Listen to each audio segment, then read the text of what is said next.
आम्हा नाही जाती भेद, स्वामी नामी धरू छंद. अलक निरंजन पंथ, तेथे आमची सर्व जात.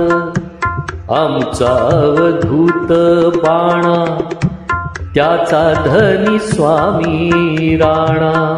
त्रैलोकी लावू झेंडा, स्वामी अवधूत पवाडा. खरी खरी ही फकीरी, स्वामी सूत सांगे थोरी. खरी खरी ही फकीरी, स्वामी सूत सांगे थोरी. खरी खरी ही फकीरी, स्वामी सूत सांगे थोरी. श्री स्वामी समर्थ. श्री स्वामी समर्थ. श्री स्वामी समर्थ. श्री स्वामी समर्थ. नमस्कार भक्त मंडळी, श्री स्वामी समर्थ. श्रींचे फकीर या सदरामध्ये मी मिलिंद पिळगावकर तुमचं खूप खूप स्वागत करतो आहे. भक्तांनो, श्रींचे फकीर कसे काय होऊ शकतात याबद्दल मला कितीतरी लोकांनी काही दिवसांपूर्वी फोन करून विचारलं. तुम्ही फकीर का म्हणता त्यांना? ज्यांना स्वामी महाराजांनी स्वतः सारखं करून ठेवलं ते फकीर कसे काय? फकीर म्हणजे मागणारे. की फकीर या शब्दाचाच अर्थ आपल्यापैकी बहुतांश लोकांना कळलेला नाही आहे. माझी पण अवस्था तीच होती. ज्यावेळेला स्वामी सुतांचा एक अभंग मला मिळाला, जो अभंग आता आपल्या ह्याचा आजचा टायटल आहे, त्यावेळेला मी या फकीर शब्दाचा अर्थ शोधला आणि तेव्हा मला असं समजलं की फकीर आणि भिकाऱ्यामध्ये खूप जमीन आसमानाचा फरक आहे.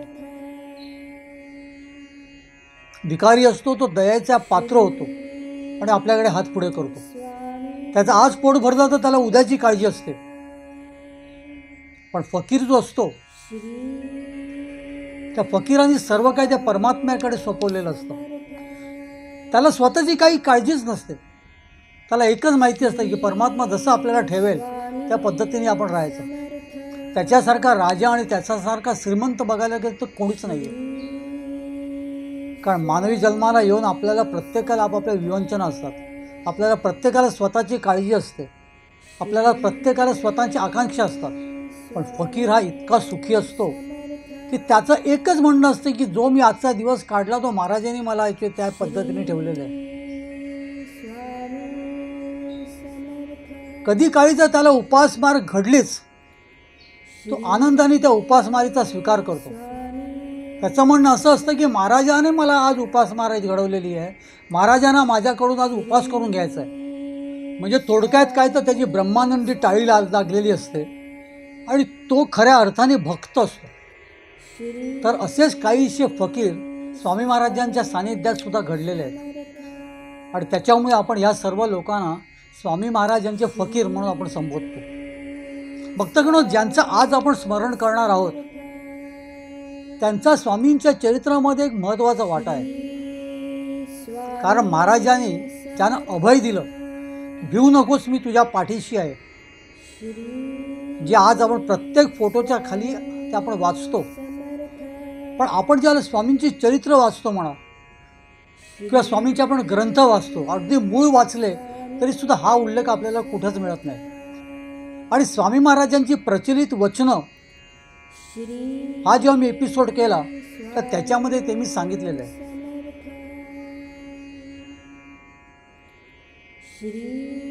कर्नाटकमध्ये गोकाक या गावी वेदशास्त्र संपन्न घणपाटी ब्राह्मण बाळकृष्ण भट आणि अन्नपूर्णा भट यांना 2 मुलांच्या नंतर एक मुलगा झाला. 23 जानेवारी 1857चा त्याचा जन्म.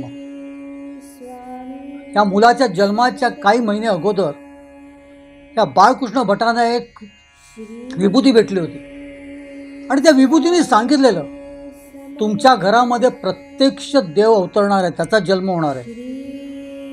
त्यांना त्याला खूप आनंद झाला आणि या मुलाचा जन्म झाला.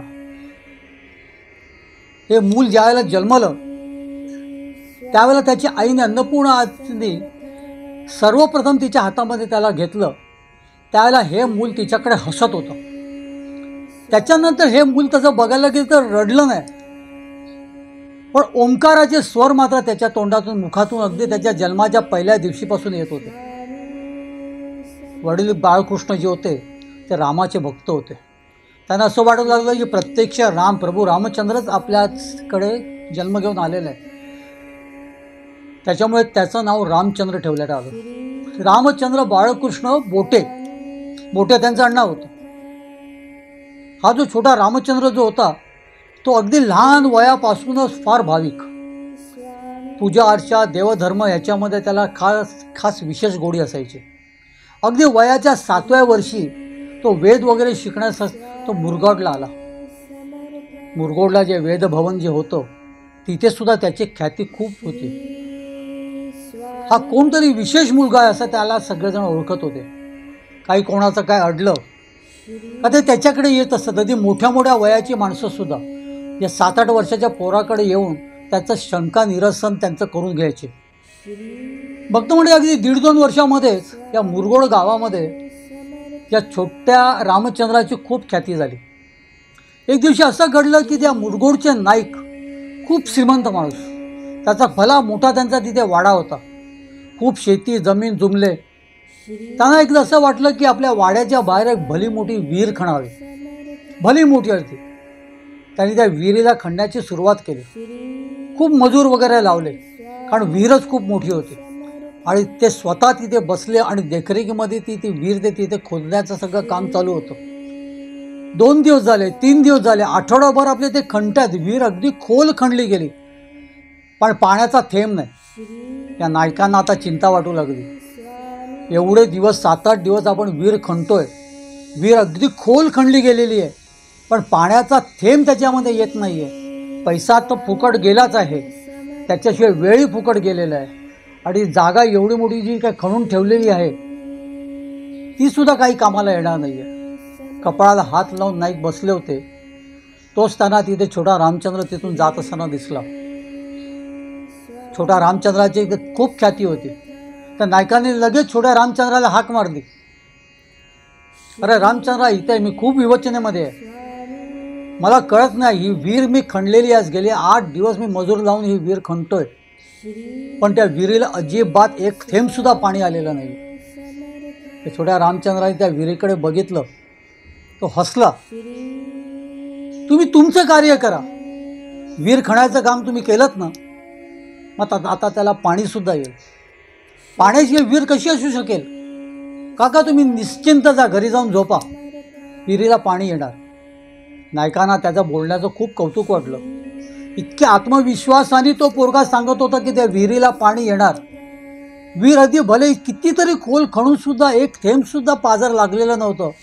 आणि अशा वेळेला छोटा रामचंद्र सांगतो की विहिरीला पाणी येणार, तुम्ही चिंता करू नका. छोट्या रामचंद्राला त्याने नमस्कार केला आणि निरोप दिला. आणि निरोप देऊन ते घरी जाणार तोच त्यांना पाण्याचा आवाज आला. आता पाण्याचा आवाज कुठून येणार? आपण विहीर खणतोय म्हणून त्यांनी विहिरीत जेव्हा डोकावून बघितलं तेव्हा 4ही बाजूनी विहिरीला पाझर फुटलेलं आणि पाण्याचा नुसता असा काय झरा फुटलेला की काही वेळातच ती विहीर अगदी तुडुंब भरून आली. छोट्या रामचंद्रांनी जे काय आपल्याला अभय दिलेलं त्यानुसार ह्या विहिरीला पाणी आलेलं आहे हे आता नाईक पूर्णतः जाणून होते. बघता आजही मुरगोड गावामध्ये जर तुम्ही जाल आणि त्या नायकाच्या वाड्याच्या बाहेरची ती भली मोठी विहीर बघाल, आजही ही ती अगदी पूर्णतः तुडुंब भरलेली असते. गावामध्ये कधीही समजा कुठल्याही विहिरीला जर पाणी नसेल तरी सुद्धा ह्या विहिरीला मात्र पाणी कायम असतं. मुरगोडच्या चिदंबर दीक्षितांचा हा मुलगा अत्यंत भक्त झाला. त्यांना त्यांच्या सदेह दर्शनाचा आस लागलेला. पण खरं सांगायचं तर मुरगोडचे चिदंबर दीक्षितांनी ध्येय ठेवून त्यांनी समाधी येऊन जवळजवळ 70 वर्ष उलटलेली. पण त्यांच्या समाधीच्या बाहेर हा छोटा रामचंद्र अगदी नियमित ध्यान लावून बसायचा.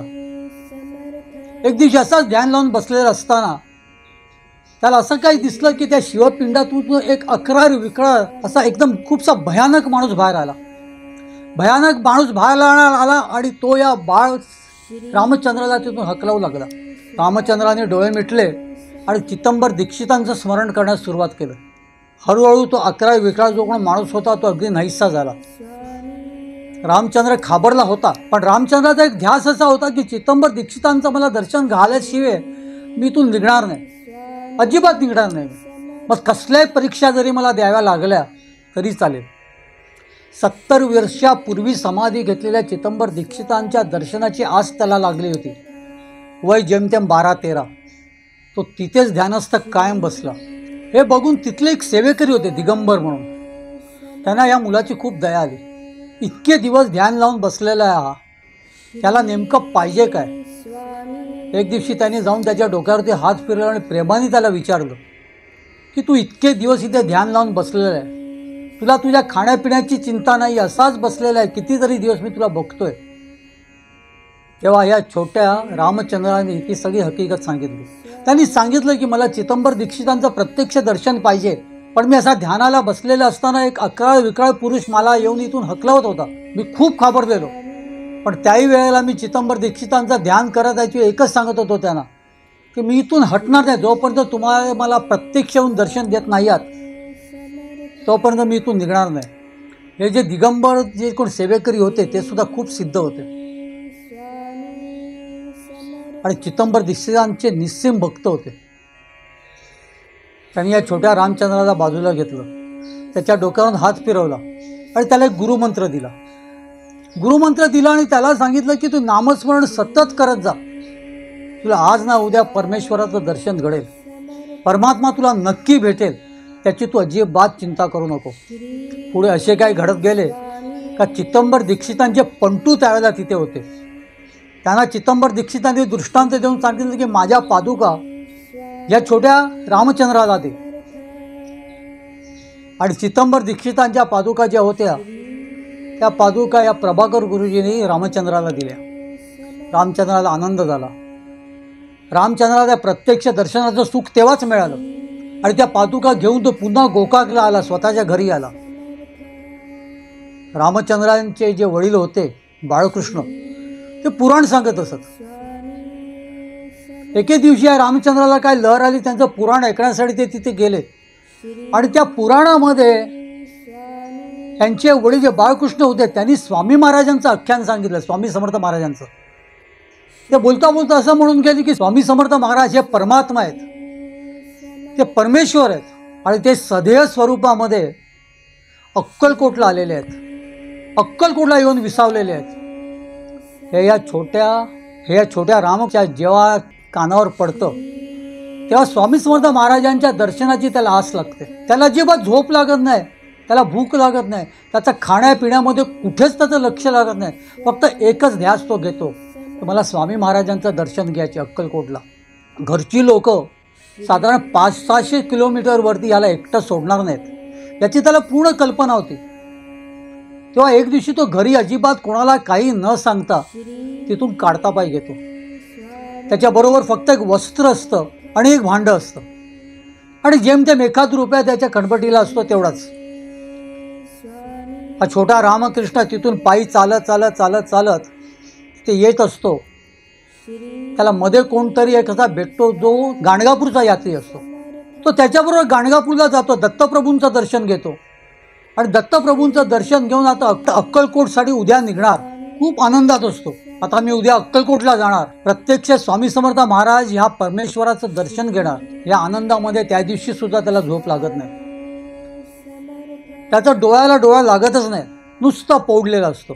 असा पौडलेला असताना त्याला कुठेतरी चिमट्याचा आवाज येतो, कोणाच्या तरी पाऊलखुणा त्याला ऐकू येतात आणि तो वळून बघतो तर तिथे एक अवाढव्य तेजपुंज असा संन्यासी उभा असतो. तो संन्यासी येऊन त्याला फक्त एवढंच सांगतो, उद्या अक्कलकोटला जाणार आहेस ना, तिथे तुला प्रत्यक्ष परब्रह्माचं दर्शन होईल. पण एक मात्र लक्षात ठेव, चिदंबर आणि दिगंबर वेगळे नाहीत बरं का. आता हे दिगंबर कोण, हे दिगंबर नेमके कोण? चिदंबर तर मला माहिती आहे, चिदंबर दीक्षितांच्या तिथे मी गेलेलो होतो, तिथे मी ध्यान लावलेलं होतं, त्यांच्या पादुका माझ्याकडे आहेत. पण दिगंबर कोण हा त्याला प्रश्न पडतो. दुसऱ्या दिवशी ठरल्याप्रमाणे त्यांनी अक्कलकोटचा तो वाट धरतो, अक्कलकोटमध्ये पोचतो. एक 60-70 किलोमीटरचा तर प्रवास असतो. गेले कितीतरी दिवस त्यांनी 500-600 किलोमीटर पायी त्यांनी घातलेलं असतं. गाणगापूर झाले असतो. गाणगापूरला प्रत्यक्ष दत्तप्रभूंचं दर्शन घेऊन आता तो अक्कलकोटला निघालेला असतो. तो अक्कलकोटला ज्याला पोचतो, महाराजांची ज्याला चौकशी करतो, महाराज कुठे बसलेले आहेत, त्याला असं कळतं की दाजीबा भोसलेंच्या वाड्याच्या बाहेर जे औदुंबर आहे, भक्तगण आज ते गुरु मंदिर म्हणून आपण ओळखतो. दाजीबा भोसलेंनी त्यांचा वाडा बाळप्पांना दिला आणि त्याचं गुरु मंदिर झालं. आज सुद्धा त्या औदुंबराचं झाड आपल्याला तिथे दिसतं. पण त्या काळात त्याला असं सांगण्यात येतं की दाजीबा भोसलेंच्या वाड्याच्या बाहेर जे औदुंबर आहे, त्या औदुंबरा ठिकाणी स्वामी महाराज बसलेले आहेत. तो त्या ठिकाणाचा शोध काढत काढत स्वामी महाराजांकडे जातो.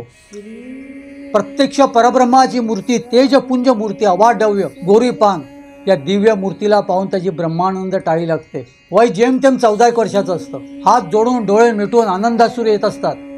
तो एका बाजूला उभा राहतो. काही वेळाने महाराजांचं जेव्हा त्याच्याकडे लक्ष जातं तेव्हा महाराज त्याला हाक म्हणून जवळ घेतात. हा 13-14 वर्षाचा रामचंद्र त्यांच्याजवळ जातो. तो स्वामी महाराजांच्या चरणाला मिठी मारतो. मला खूप आस होती, खूप इच्छा होती परमेश्वराच्या दर्शनाची, म्हणून मी चिदंबरांच्या दर्शनाची आज घेऊन तिथे ध्यान लावून बसलेलो. पण आज महाराज तुमचं जे काय दर्शन मला घडलेलं आहे त्याने मी धन्य झालो. मला खूप बरं वाटलं. हे तो मनोमनी म्हणत असतो आणि स्वामी महाराजांच्या चरणाला त्याने घट्ट मिठी मारून बसलेला असतो तो. आणि तेव्हा त्याच्या लक्षात येतं की महाराज तिथे दिगंबर अवस्थेत आहेत. आणि तेव्हा त्याला हे सुद्धा स्मरण होतं की आपल्याला गाणगापूरला झोप लागत नसताना जे संन्याशांनी येऊन जे सांगितलं आपल्याला की चिदंबर आणि दिगंबर हे एकच आहेत, तर दिगंबर म्हणजे प्रत्यक्ष स्वामी समर्थ महाराज. भक्तगण, स्वामी महाराज हे दिगंबर अवस्थेतच असायचे. त्यांची बाल उन्मत्ती अवस्था असायची. एखाद्या लहान मुलासारखी त्यांची स्थिती होती. सुंदराबाईंनी लंगोट नेसवली तर नेसवली, पण त्यांचं तिथे जर काय समजा लक्ष गेलं तर ती लंगोट तिथे ताबडतोब फेडून टाकायचे. पायामध्ये आपल्या खडावा आहे, इथे त्यांचं जर लक्ष गेलं तर एखाद्या भाग्यवंताला त्या खडावा काढून त्या ताबडतोब देऊन टाकायचे. अगदी अनवाणी राहत, एखाद्या लहान मुलासारखं. त्यामुळे स्वामी महाराज हे दिगंबर स्वरूपातच अक्कलकोटमध्ये नांदायचे. अगदी तुम्ही जर बारकाईने बघितलं त्यांचे जे काही फोटो काढलेले आहेत, मूळ फोटो, त्यावेळेला सुद्धा सुंदराबाईंनी त्या ठिकाणी एक रुमाल ठेवलेला आहे. तेव्हा सुद्धा स्वामी महाराज तिथं दिगंबर स्वरूपातच बसले होते फोटो काढायला. प्रत्यक्ष परमात्मा तो, त्याला देहभान ते कसं राहणार. आपल्यासाठी देह धारण करावा लागला परमेश्वराला, आणि त्या देहाला आपण स्वामी समर्थ म्हटलं. छोटा बाळकृष्ण स्वामी महाराजांच्या चरणाला घट्ट मिठी मारून बसलेला, डोळ्यातून आनंदाश्रू वाहत होते, मोठमोठ्याने हुंडके देत होता आनंदाने. तेवढा स्वामी महाराजांनी त्याच्या डोक्यावरनं हात फिरवला, त्याला उभं केलं आणि त्याची चुंबनं घेतली. इथे बाळकृष्ण घरातून निघते वेळी त्यांनी चिठ्ठी लिहून ठेवलेली का माझी काळजी करू नका, मी अक्कलकोटला जाऊन येतोय, प्रत्यक्ष परब्रह्म श्री स्वामी महाराजांचं दर्शन घेऊन येतोय. पण त्याच्या आईवडिलांना, बाळकृष्ण भटांना आणि अन्नपूर्णा देवींना ही काळजी पडली की 13-14 वर्षाचा मुलगा एक 500-600 किलोमीटरचा प्रवास कसं काय करणार. बरं, त्याच्याजवळ पैसा अडका नाही आहे, जेवणार कुठे, खाणार कुठे, पिणार कुठे, कसा राहणार, कुठे झोपणार, वाटेत त्याला कोणी काय केलं तर. या काळजीमध्ये त्याचे आईवडील होते. आणि या काळजीच्या पोटी त्यांच्या वडिलांनी सरळ अक्कलकोट ते गाठलं. अक्कलकोट गाठल्यावरती ताबडतोब पहिलं प्रथम काय केलं असेल तर त्यांनी स्वामी महाराजांचं दर्शन घेतलं. स्वामी महाराजांकडे काहीही प्रार्थना केली नाही, फक्त मनोमनी एक प्रार्थना अशी केली की मी ज्या माझ्या मुलाला शोधायला आलेलो आहे आणि माझा मुलगा जर इथल्या अक्कलकोटमध्ये मला जर भेटला तर 8 आण्याची साखर मी तुम्हाला ज्याकडे वाहीन आणि ती सर्वत्र वाटीन. एवढं बोलून ते मुरलीधर मंदिरामध्ये आले. त्या मुरलीधर मंदिरामध्ये धर्मशाळा होती, तिथे राहण्याची सोय होती. अगदीच मोडकळीला आलं होतं, पण राहण्याची सोय होती. कोणी तिथे येऊन जर समजा राहिलं तर कोणी विचारत नव्हतं. त्या मुरलीधर मंदिरामध्ये येताच छोट्या रामकृष्णाचे स्वर त्यांच्या कानावर आले. रामकृष्ण तिथे जप करत बसलेले. ते त्यांच्याकडे गेले आणि त्या छोट्या रामकृष्णाला, आपल्या मुलाला बघून त्यांना खूप आनंद झाला. त्याच्या जपामध्ये, त्याच्या ध्यानामध्ये कुठच्याच पद्धतीचं व्यत्यय आणलं नाही. आणि जेव्हा छोटा रामकृष्ण जागा झाला तेव्हा त्याला मिठी मारून म्हणाले, अरे तू मला जरी सांगितलं असतंस तरी मी तुला अक्कलकोटला घेऊन आलो असतो, कसा काय एकटा आला असतो. असो, सर्वप्रथम आता आपण जेवण करण्याच्या आधी किंवा आपण जेवण्याच्या आधी महाराजांचं दर्शन घेऊया जाऊन दोघं एकत्र. आणि महाराजांचं दर्शन घेऊन त्याच्यानंतरच आपण जेवण करूया, भोजन करूया. हे दोघं महाराजांच्या दर्शनासाठी ज्याला निघाले तेव्हा महाराज वडाखाली बसले होते. वडाखाली म्हणजे आजचं वटवृक्ष देवस्थान. खूप मंडळी होती, खूप लोक होती. नेहमीप्रमाणे महाराज जिथे असत तिथे जत्रा भरलेली असायची. अगदी रोजच तिथे असंख्य मंडळी तिथे आलेली असायची. अक्कलकोटचे गावकरी तर असायचे, सेवेकरी असायचे. त्या व्यतिरिक्त परगावून अगदी मुंबई पुण्यासारख्या लांब लांबच्या ठिकाणून आलेली माणसं सुद्धा असायची तिथे. ही सर्व मंडळी स्वामी महाराजांच्या सानिध्यात धन्य होत असत. त्यामुळे प्रचंड गर्दीत ह्या दोघांना काय पुढे येण्याची काय वाव नव्हती. त्यामुळे लांब एका कोपऱ्यावरती हे दोघंही बापले तिथे उभे होते. महाराजांचं अगदी सदोदित दर्शन घेत होते. टक लावून, डोळ्याची टक लावून महाराजांचं दर्शन घेत होते. डोळे बंद करून तिथे उभे होते. तेवढं त्यांच्या कानावरती स्वर आले, बाळकृष्ण भट पोराला घेऊन या पुढे. स्वतःचं नाव महाराजांनी घेतलेलं, की त्या अगोदर ते महाराजांकडे अजिबात काही बोललेलं नव्हते. पण नाव घेऊन जेव्हा स्वामी महाराजांनी त्यांना जवळ बोलवलं त्यांना खूप आनंद झाला. त्यानंतर ते काही दिवस तिथे सेवेला राहिले दोघंही बापलेक. आणि नंतर निघते वेळी हे दोघं जेव्हा महाराजांचा निरोप घेण्यास आले त्यावेळेला सुद्धा महाराज या वटवृक्षाच्याच खाली बसले होते. ते महाराजांकडे आले. महाराजांना त्यांनी नमस्कार केला आणि महाराजांचा निरोप मागितला की आता गोकाकला आमच्या घरी जाणं आम्हाला भाग आहे, तर आम्हाला निरोप द्या. महाराजांनी मोठ्या आनंदाने त्यांना निरोप दिला, खूप आशीर्वाद दिला, भरभरून आशीर्वाद दिला. छोट्या रामचंद्राला पुन्हा जवळ घेतलं आणि त्यावेळेला छोट्या रामचंद्राला स्वामी महाराजांनी सांगितलेलं आहे, अरे तुझी उपासना खूप छान चाललेली आहे, असंच चालू ठेव. पाणी खूप खोल आहे, भिवू नकोस, मी तुझ्या पाठीशी आहे. भक्तगण, याचा अर्थ आज आपण कोणीच जाणलेला नाही आहे. आपण नाही ते कर्म करतो आणि आपणाला असं वाटतं की स्वामी महाराजांनी आपल्याला सांगितलेलं आहे भिवू नकोस, मी तुझ्या पाठीशी आहे. खरं तर ह्या जे ॲक्च्युली हे बोटे स्वामींचं जे काही आहे चरित्र, ते चरित्र तुम्हाला कुठच्याही पुस्तकात सुद्धा उपलब्ध नाही आहे. स्वामी महाराजांचे बखर म्हणा की इतर स्वामी महाराजांचे ग्रंथ, ज्याला मी नेहमी म्हणतो की ते मूळ ग्रंथ आहेत, त्या मूळ ग्रंथामध्ये ह्या बोटे स्वामींचा उल्लेख तुम्हाला कुठेही मिळणार नाही आहे. फक्त बेलगावला ते गुर्लसूर म्हणून गाव आहे जिथे त्यांची समाधी आहे, तिथे त्यांचं एक चरित्र आहे. पण ते चरित्र कन्नडमध्ये लिहिलं गेलेलं आहे. आज मितीपर्यंत त्याचा भाषांतर काय झालेलं नाही आहे. त्या तसंच कन्नडमध्ये ते चरित्र लिहिलेलं, तसंच कितीतरी वर्षापूर्वीचं ते काय लिखाण आहे, तेच लिखाण ते छापत राहिलेले आहेत. आणि त्यामुळे इतर भाषिकांपर्यंत ते पोचलेलंच नाही आहे. आता भिवू नकोस, मी तुझ्या पाठीशी आहे, हे ज्या छोट्या रामचंद्राला संबोधलं स्वामी महाराजांनी, त्याचा अर्थ मुळात जो आहे तो फक्त ते छोटे रामचंद्रच समजले. रामचंद्राला माहिती होतं की ज्या वाटेवरती आपण चाललेलो आहोत, जी उपासना आपण करतोय, तिथे आपल्याला भरपूर अडचणी येणार आहेत, तिथे आपल्याला भरपूर व्यत्यय येणार आहेत. पण आपल्याला आपली उपासना, आपलं ध्यान आपल्याला आपण चालू ठेवायचं आहे. तिथे आपण थांबता कामा नये. आणि कुठेतरी स्वामी महाराजांनी हे सुद्धा समजलेलं की त्या चिदंबर दीक्षितांच्या समाधीसमोर हा बसलेला असताना तो जो काय अकराळ विकराळ माणूस येऊन त्याला हकलवण्याचा प्रयत्न केला, ती चिदंबर दीक्षितांचीच लीला होती. ती चिदंबर दीक्षितांनी त्या छोट्या मुलाची घेतलेली परीक्षा होती. पण हा हटला नाही, हा कायम तिथेच राहिला. शेवट असा त्याचा होता की त्याला चिदंबर दीक्षितांच्या पादुका प्राप्त झाल्या. चिदंबर दीक्षितांचे पंटू प्रभाकर गुरुजींनी त्यांना पादुका दिल्या. तो दृष्टांत खुद्द चिदंबर त्यांच्या पंटूला दिला होता. भक्तगण, भिवू नकोस, मी तुझ्या पाठीशी आहे, हे जेव्हा महाराजांनी या छोट्या रामचंद्राला सांगितलं, त्या रामचंद्र समजून चुकला. परमेश्वराच्या उपासनेची जी काही वाट आहे तिथे आपल्याला भरपूर अडचणी येणार आहेत, खूप त्रास होणार आहे. आणि त्याच्याबद्दल स्वामी महाराज आपल्याला अभय देत आहेत.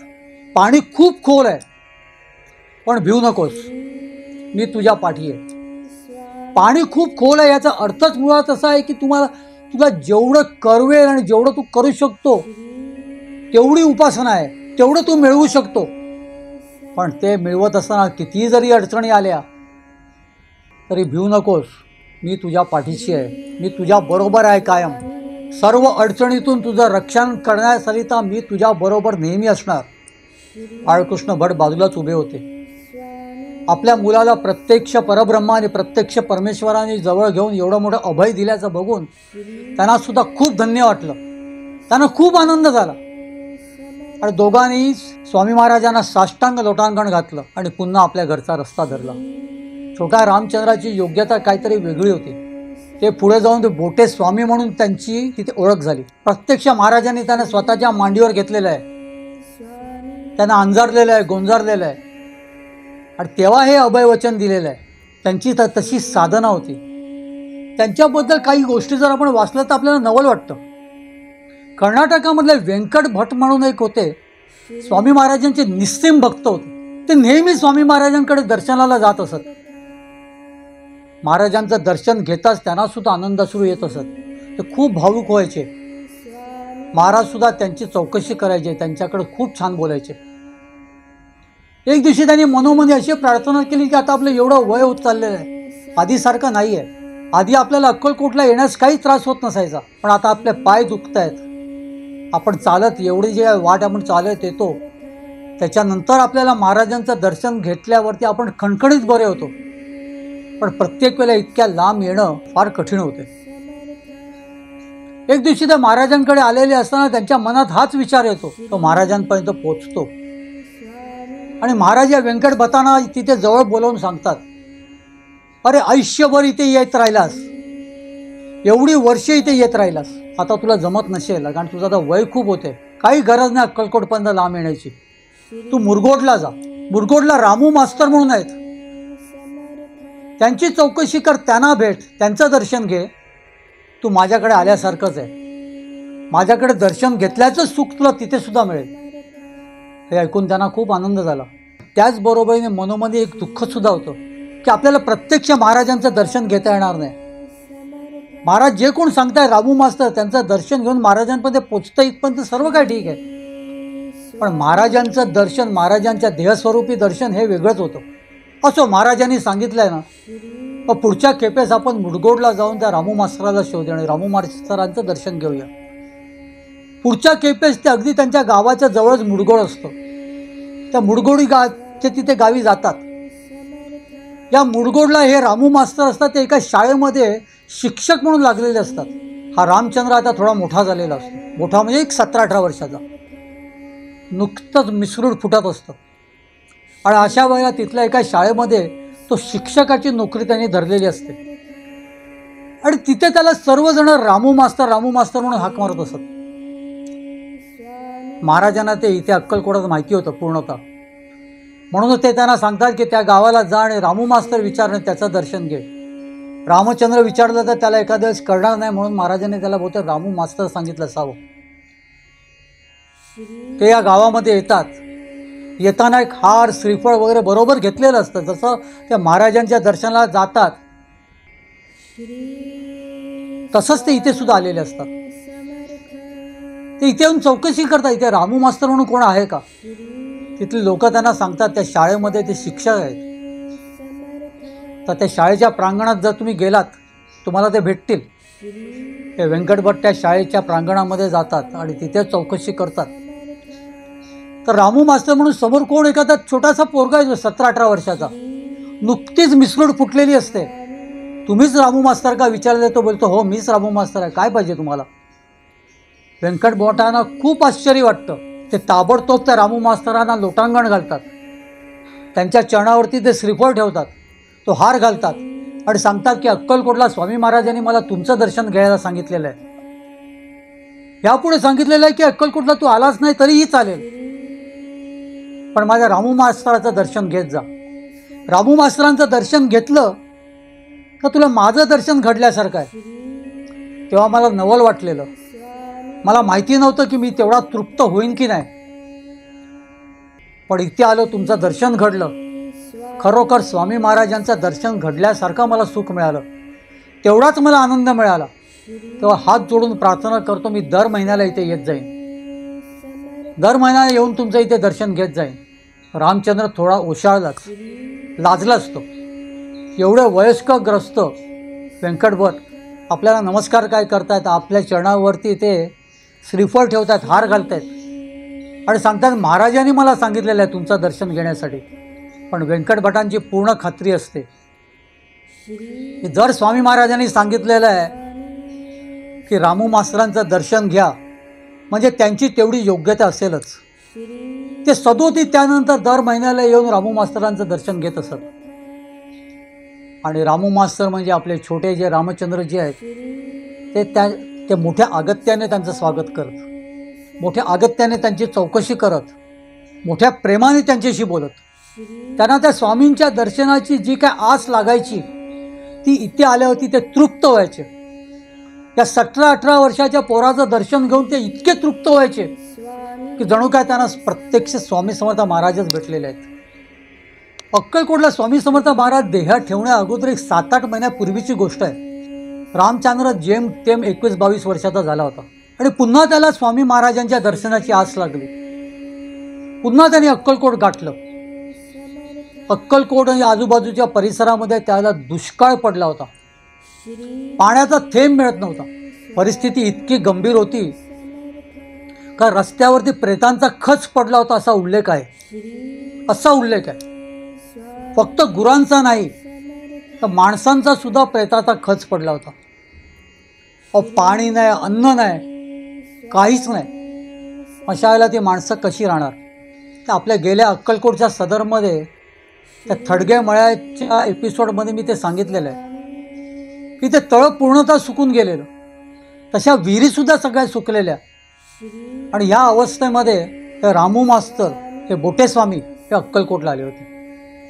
अक्कलकोटला आले, महाराजांचं त्यांनी दर्शन घेतलं आणि महाराजांच्या चरणापाशी ध्यान लावून बसले. त्यांची ब्रह्मानंद टाळी लागली होती. महाराजांनी त्यांच्या डोक्यावरती हात ठेवलेला आणि ते ध्यानस्थ बसलेले. 2-2.5 तासानंतर बोटेस्वामीने डोळे उघडले. बोटेस्वामीने डोळे उघडताच स्वामी महाराजांनी पुन्हा त्यांना वरती घेतलं, आपल्या मांडीवर बसवलं, त्यांचं खूप कोड कौतुक केलं आणि आपल्या जवळचे 5 रुपये काढून त्यांना दिले. भक्तगण बोटेस्वामींना स्वामी महाराज 5 रुपये देतात आणि मोठ्या प्रेमाने निरोप देतात. बोटेस्वामीसुद्धा खूप आनंदित होतात. महाराजांना लोटांगण घालतात आणि पुन्हा आपल्या गावी येतात. 2 वेळा प्रत्यक्ष स्वामी समर्थ महाराजांचं दर्शन या बोटेस्वामींना घडलेलं आहे. प्रत्यक्ष दर्शन सदैव. पण तसं बघायला गेलं तर महाराजांनी ज्या पद्धतीने त्यांना वचन दिलेलं, त्यामुळे स्वामी समर्थ महाराज त्यांच्या सानिध्यात, त्यांच्याबरोबर, त्यांच्या पाठीशी कायम राहिलेले आहेत आयुष्यभर. एवढं मात्र नक्की, त्याच्यावरती काही शंका घेण्याचं कारणच नाही. लोकमान्य टिळक त्यांचं भाषण करण्यासाठी कर्नाटकात आले होते. पण त्यावेळेला त्यांना प्रत्यक्ष बोटेस्वामींचं दर्शन घडलेलं. बोटेस्वामींचा डोळस परमार्थ पाहून ते बोटेस्वामींना शरण गेले. बोटेस्वामींना नमस्कार केला त्याने आणि सगळा कार्यक्रम संपल्यावरती ते घरी जायला निघाले. तेव्हा बोटेस्वामींनी त्यांना सांगितलं, 1 दिवस राहून जा, कशाला एवढी घाई करता. पण लोकमान्य टिळकांनी सांगितलं की माझे सगळे कार्यक्रम लागलेले आहेत, त्यामुळे मी यंदा तरी थांबू शकत नाही. पुढच्या वेळेचा बघू, इथे आलो आणि जर वेळ असेल तर मी नक्की थांबेन. कार्तिक महिना चालू होता. लोकमान्य टिळक निघाले खरे, पण वाटेत त्यांना एवढा ती मुसळधार पाऊस मिळाला की त्यांना माघारी यावं लागलं. ते माघारी आले आणि 1 रात्र तिथेच काढली. बोटेस्वामींनी तसं सांगितलेलं त्यांना. बोटेस्वामींनी त्यांना एक प्रेमाचा आग्रह केला होता की 1 दिवस इथे राहून जा. पण त्यावेळेला त्यांचे पुढचे कार्यक्रम लागलेले असल्यामुळे त्यांना तिथे थांबता येत नव्हतं. पण परमेश्वराची, परमात्म्याची जी आज्ञा असते ती आज्ञा असते, विनंती नसते. त्यामुळे त्याचं पालन करणं हे आपल्याला भाग असतं. त्याच्या पुढे काहीच अडचणी येत नसतात. ते प्रत्यक्ष परमात्माच सांभाळत असतो आपल्याला. त्यामुळे खरं सांगायचं त्या बोटेस्वामींच्या सांगण्यावरून लोकमान्य टिळकांनी त्याला तिथे थांबायला पाहिजे होतं. पण ते थांबले नाहीत, निघाले, पुढे जाऊच शकले नाहीत. कसे जाणार. तो मुसळधार पाऊस जेवढा पडत होता की त्यांना पुढे जाणं शक्यच नव्हतं. त्यांना माघारी यावं लागलं. लोकमान्य टिळक त्यांच्या हयातीत, त्यांच्या आयुष्यामध्ये बोटेस्वामींचा कधी विषय आला का हात जोडत, नकळत त्यांचे हात जोडले जायचे. भक्तगण पाहता 1911 साल उजाडलं. बोटेस्वामी जेमतेम 54 वर्ष पार केलेली. एक 53-54 पर्यंत त्यांचं वय गेलं असावं. काही वर्षांपूर्वी त्यांनी संन्यास दीक्षा ग्रहण केली होती. त्यांनी स्वतःचं नाव त्यावेळेला कैवलाश्रम स्वामी असं ठेवून घेतलं होतं. आता मात्र त्यांना परतीचे वेध लागले होते. ते त्यांच्या भक्त मंडळींना सांगत की मी काय तुमच्याकडे कायमचा राहिलेलो नाही आहे, मी तुमच्याकडे कायमचा नाही आहे, तुम्ही जे काय माझ्या जे काय सांगण्यावर आतापर्यंत वागत आलात तसेच वागा. स्वामी समर्थ महाराजांचा चिदंबर दीक्षितांचं स्मरण करा आणि तुमचं आयुष्य व्यतीत करा. भक्त मंडळी, एक दिवशी गुर्लासूरला असताना गोपाळपंत नावाच्या त्याच्या एका भक्ताला त्यांनी सांगितलं, उद्या तू मीठ आणायला चाललेला आहेस ना, तर नेहमीसारखं नको, त्याच्यापेक्षा जास्त 2-4 गोणी जास्त मीठ घेऊन ये. बोटेस्वामींच्या सांगण्यानुसार त्या गोपाळपंतांनी भरपूर मीठ आणलं. जे काय तो आणणार होता त्याच्यापेक्षा 2-3 गोणी त्यांनी जास्तीच आणलं. त्याला त्यावेळेला कळलं नाही की बोटेस्वामींनी का त्याला असं सांगितलं असावं. खरं तर त्यांनी त्यांच्या समाधीचं सुतोवाच्य केलं होतं, पण ते कोणालाच कळलं नाही. तेव्हा मीठ आणायला सांगितलं, 2-4 गोणी जास्ती मीठ आणून ठेवलं. दुसऱ्या दिवशी नेहमीप्रमाणे बोटेस्वामी सकाळी पहाटे उठले. 3-3:30 वाजता ते उठायचे. त्याच्यानंतर ते ध्यानाला बसायचे. आंघोळ करून बाहेर आल्यास त्यांनी भक्तांना विचारलं, अरे मीठ आणून ठेवायला सांगितलं होतं, आणलं का? सरने सांगितलं, हो महाराज, मीठ आणून ठेवलेलं आहे. त्यानंतर ती तिथे आज जाऊन नेहमीप्रमाणे ध्यानाला बसले. आज मात्र ते मोठ्याने नामस्मरण करत होते. नेहमी जसं त्यांची ब्रह्मानंद टाळी लागायची तशीच लागली होती, पण मोठमोठ्याने नामस्मरण मात्र त्यांचं चालू होतं. कितीतरी वेळ मोठमोठे नामस्मरण चालू होतं. लोकांना तिथले नवल वाटलं की महाराज शांततेत येऊन बसतात, शांततेत नेहमी येऊन नामस्मरण करतात. मग आज एवढं मोठमोठे नामस्मरण करण्याचं नेमकं कारण काय?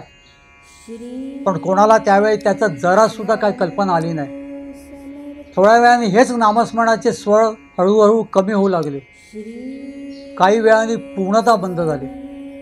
लोकांना असं वाटलं की रोजच्या प्रमाणे बोटेस्वामी आता त्यांच्या मनातच नामस्मरण करत असतील.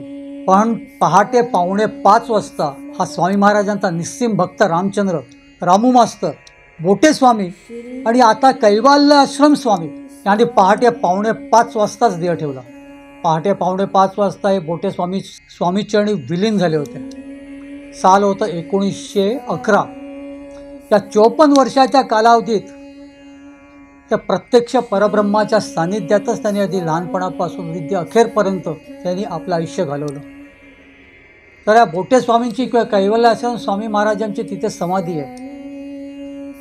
स्वामी महाराजांच्या या लाडक्या भक्ताची, चिदंबर महाराजांच्या या लाडक्या भक्ताची नोंद स्वामी चरित्रात नाही की भिवू नकोस मी तुझ्या पाठीची आहे हे अभयवचन फक्त आणि फक्त छोट्या रामचंद्राला स्वामी महाराजांनी दिलेलं आहे.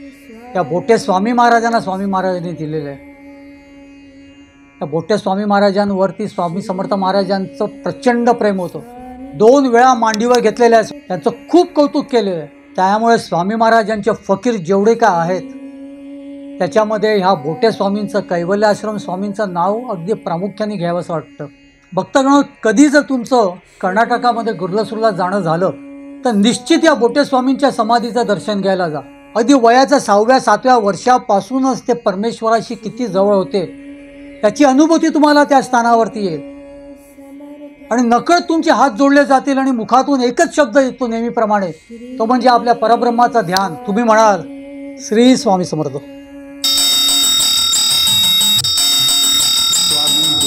हेची दान नित्य चरणाचे दर्शन, चरणाचे दर्शन, नित्य चरणाचे दर्शन.